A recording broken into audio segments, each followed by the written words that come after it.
I'll get him next time.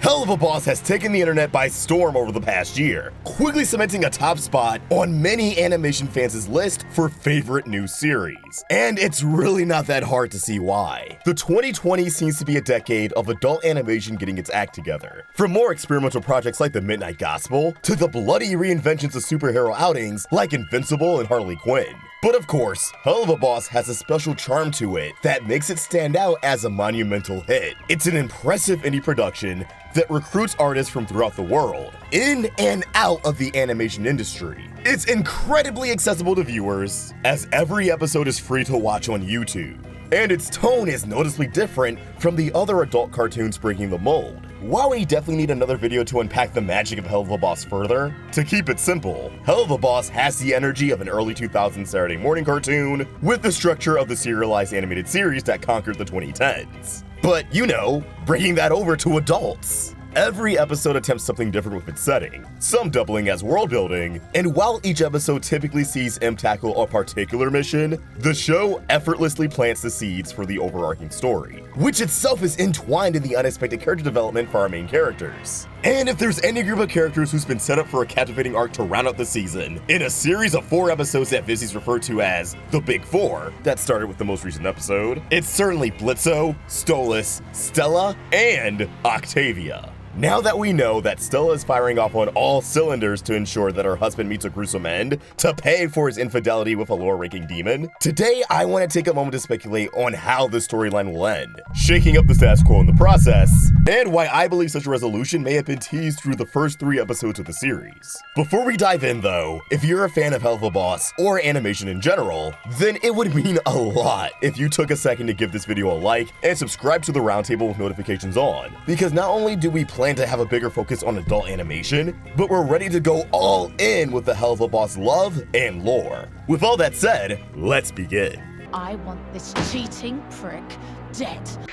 The best place to start is with the question, what does Stella want? While she's beyond justified in her anger and frustration towards her husband's cheating tendencies, Stolas is far from innocent in the situation, as far as we know. I have a feeling that the show is going to commit to the angle that they're both in the wrong, because, quite frankly, they are. Stella is going to great lengths to have her husband taken out, and is disgusted by the fact that it's with Blitzo of all demons, as he's nothing but an imp. A low-class demon. While I'm sure we're going to learn more about Stella's upbringing and a deeper understanding of her marriage with Stolas, she's a classist. Plain and simple. She's not above working with imps, given that she hired Stryker, but I don't think she sees any value in them beyond killing machines. Living weapons. Her classism seems to have factored in marrying Stolas in the first place, given that when he tries to explain himself to Octavia, he blatantly tries to say that they weren't in love, and that Stella has always been a certain way, although he continually fumbles on his words, Viv likely holding on to that information for a later episode. No matter how you slice it, Stolas is a prince, which means one day he'll be a king. And that's something that couldn't be overlooked in a budding relationship. So, what does Stella want? Well, power. She wants the wealth and resources that come with being royalty. But looking at the bigger picture, I'm sure it'll be more complex than that, and that her end goal may very well tie into the deepest lore aspect of the story. If I had to take a stab at figuring out their relationship further, I would guess that Stolas and Stella had something along the lines of an arranged marriage, or a deceitful relationship leading into marriage. One where Stolas repressed his sexuality and attraction to other demons, given his position and status, whereas Stella could have been elusive about her lust for power and status. I actually find it very likely that Stella could have her sights set on the grimoire, considering how important of a plot device it is whenever Stolas is around, and his full applications currently remain unknown. This isn't to say she never had any love for him. As Octavia notes, they used to be a happy family. But I think infatuation could have clouded both of them to a degree, their love wearing thin when the going got tough, bringing their true colors to light. Now that Stolas is continuing his affair with Blitzo in spite of Stella's wrath and his heart-to-heart with Octavia and Lululand, Stella is done with Stolas jeopardizing their future by running the risk of an underworld scandal. Assuming her position in the royal family isn't threatened if Stolas dies, she'd rather remove him from the picture and reap the benefits rather than work things out and entertain him further. However, I think Stella's attempts on her husband's life will get more personal, hitting him where it really hurts as his life crumbles around him. And I think she'll pull that off by hiring the perfect hitman for the situation, the immediate murder professionals. Call the immediate murder professionals. So, have you guys rewatched the first episode of the show lately? If so, have you noticed that it's a little foreshadowy for where we currently are in the season? A married woman finds her husband cheating, kills her husband, and ultimately hires Imp to finish the job on the homewrecker. While it's not one-to-one to the Stolas and Stella storyline, there's enough parallels there to imagine that maybe this was the opener of the season for a reason. Whoa, that rhymed. Please, call me G-Spot.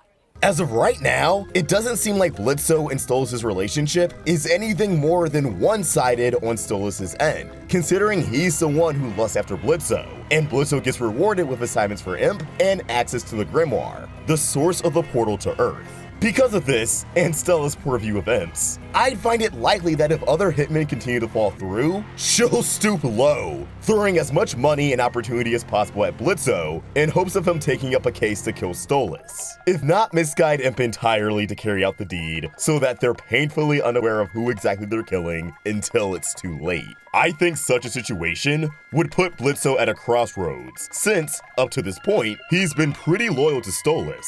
But I think when pushed against the wall by the very person Stolas is married to, Blitzo would have to double down on not being attached to the prince, lying to both Stella and himself. And from what we've seen thus far, Stella would relish in such an event, believing that the imp she despises has no agency to her cheating husband at all, feeding into her prejudice and her ego. Lest we forget, Blitzo already has been tempted to double-cross Stolas already by Striker, and while he played it off as stalling for time, took you long enough, Mox? Haha!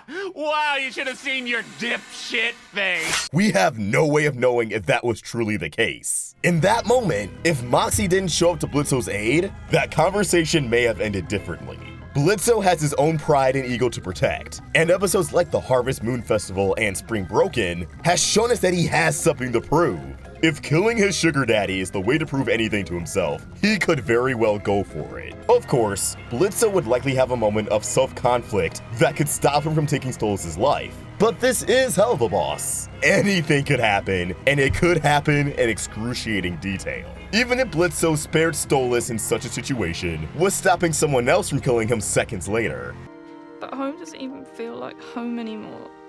Last but not least, speculation brings me to the idea of a major status quo change. No matter what goes down, no matter if Stolas or Stella dies, Octavia is the one who's going to be caught in the emotional crossfire. Well, I'd hope she wouldn't be caught in a physical crossfire anyways. But if she is, let's just pretend that acknowledging the possibility means we covered it as a theory. Back on track though, Octavia is the one who will be impacted the most by this lethal game of cat and mouse going on between her parents. And no matter what happens, I think we could ultimately see one outcome. Octavia joining Imp, becoming another adopted daughter under Blitzo's wing. Or, tail? We already know Octavia has been having a difficult time with her parents, to the point of stating in Lululand that home no longer feels like home. And what if the way to fix that is finding a new home entirely? She even expressed in the same episode that she's afraid of Stolas leaving her and Stella for Blitzo, whereas the solution may be Octavia being the one to leave, for Blitzo's dysfunctional family dynamic altogether. Once shit hits the fan in these upcoming episodes, I don't think she'll have any desire to reside at home, regardless of which parent lives or dies. But especially if Stolas kicks the bucket, as I imagine Octavia would lose all respect for her mother and turn to Imp for refuge, having nowhere else to go where she'd feel remotely protected, seeking help from the man that her father loved. At the very least, she'd argue that Blitzo owes her big time, as regardless of what happens, he's the man that Stolas was sleeping with and drove their family apart. And imagine how much this would drive Stella up the wall, having her daughter be raised by the likes of a lowly imp, after taking out Stolas for sleeping with the exact same man. Not only would this development be quite the twist for the royal family, but I believe it's exactly the kind of story beat that would benefit Luna's character as well.